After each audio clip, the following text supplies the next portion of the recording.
আসসালামু আলাইকুম। Channel I কৃষি সংবাদে আমন্ত্রণ জানাচ্ছি আমি নিশা মুনতাসির। এখনকার এই সংবাদ আয়োজন একই সঙ্গে চ্যানেল আই এর ইউটিউব চ্যানেল এবং চ্যানেল আই এর ওটিটি প্ল্যাটফর্ম আই স্ক্রিনে লাইভ স্ট্রিম হচ্ছে। চাঁদপুরে ঈদুল আজহায় কোরবানির জন্য প্রস্তুত করা হয়েছে ৬২,০৯৮টি পশু। জেলায় চাহিদা রয়েছে ৭৬,০০০ পশু। তবে আশেপাশের জেলার পশু হাটে উঠলে সংকট থাকবে না বলে জানিয়েছেন জেলা প্রাণী সম্পদ দপ্তর। অন্যদিকে কোরবানির জন্য প্রস্তুত জেলার ১.৫ টন ওজনের ভুইয়ারাজ। মোর্শেদ আলমের তথ্যচিত্রে আল মুকসিদের রিপোর্ট। জেলায় তালিকাভুক্ত খামারি রয়েছে ৩,৭৭০ জন। এবার খামারগুলোতে গরু উৎপাদন হয়েছে ৪২,৪৯৭টি, ছাগল, ভেড়া ও অন্যান্য পশু উৎপাদন হয়েছে ১৯,৬০১টি। খামারে উৎপাদিত ঘাস ও দানাদার খাদ্যের কোরবানির পশু প্রস্তুত করা হয়েছে বলছেন খামারিরা। আর আমাদের এবছর কোরবানি উপলক্ষে বিক্রয়যোগ্য গরুর সংখ্যা হচ্ছে 50টি, তার মধ্যে আমাদের 11টি সেল হয়ে গেছে। এই মুহূর্তে বিক্রি করার মতো গরু আছে আমাদের কাছে 39টা। শ্রমিকরা দিনরাত ব্যস্ত সময় পার করছেন খামার পরিষ্কার, পশুদের খাবার দেয়া ও গোসল করানো সহ বিভিন্ন কাজে। দিন সকালে খেত দেওয়া লাগে, খেত দেওয়ার পরে 2 ঘন্টা পরে 10টা দিয়ে পানি খাওয়া, পানি খাওয়ার পরে রেস্টে থাকে কতক্ষণ, ঘন্টা আনি খাওয়ার পরে ঘাস দেওয়া।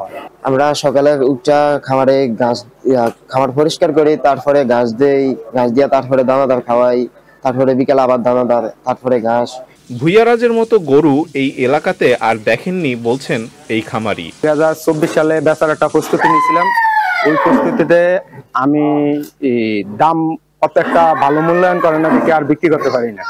তো আবার 1 বছর এটা লালন পালন করছি, করার পরে 2025 সাল ইনশাল্লাহ আশা করতেছি এবছর বিক্রি করতে পারবো।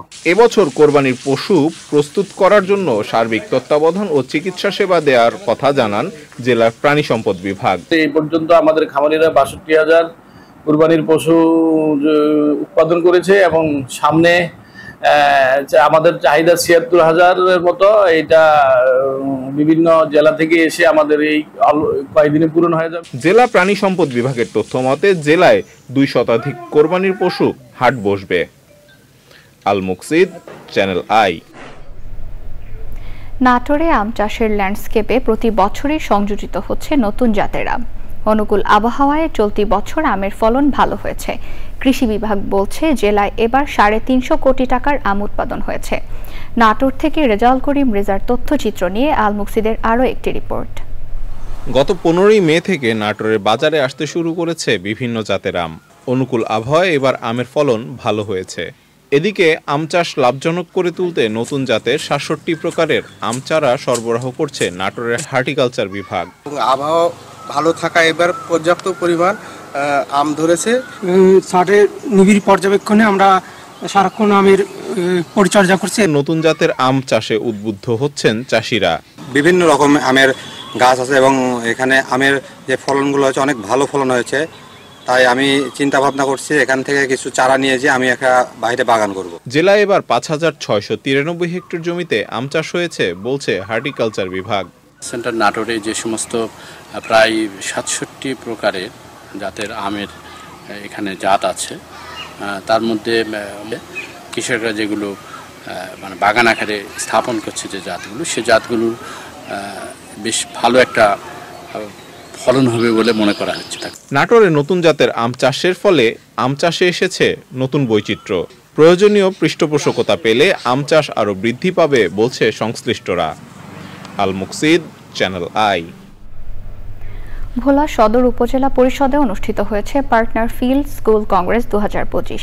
এতে কংগ্রেসে আধুনিক কৃষি ব্যবস্থাপনা, জলবায়ু সহনশীল কৃষি এবং বিষমুক্ত আধুনিক কৃষির ভবিষ্যৎ রূপরেখা নিয়ে আলোচনা হয়। প্রধান অতিথি ছিলেন কৃষি সম্প্রসারণ অধিদপ্তর ভোলার উপপরিচালক মোহাম্মদ খায়রুল ইসলাম মল্লিক। বিশেষ অতিথি ছিলেন পার্টনাল প্রোগ্রামের সিনিয়র মনিটরিং অফিসার ফাহিমা হক এবং জেলা প্রশিক্ষণ কর্মকর্তা ডক্টর শামীম আহমেদ। গাজীপুরে পার্টনার কংগ্রেস অনুষ্ঠিত হয়েছে। কৃষি সম্প্রসারণ অধিদপ্তর গাজীপুর সদরে আয়োজনে পার্টনার কংগ্রেসে প্রধান অতিথি ছিলেন কৃষি সম্প্রসারণ অধিদপ্তর গাজীপুরের উপপরিচালক মোহাম্মদ রফিকুল ইসলাম খান। বিশেষ অতিথি ছিলেন অতিরিক্ত উপপরিচালক ডক্টর সঞ্জয় কুমার পাল। কৃষকদের মাঝে উত্তম কৃষি চর্চা, ফল ও সবজি উৎপাদন ও উচ্চ ফলনশীল ধানের জাত উন্নয়নে কৃষকদের নিয়ে এই সম্মেলন বা পার্টনার কংগ্রেসের আয়োজন করা হয়।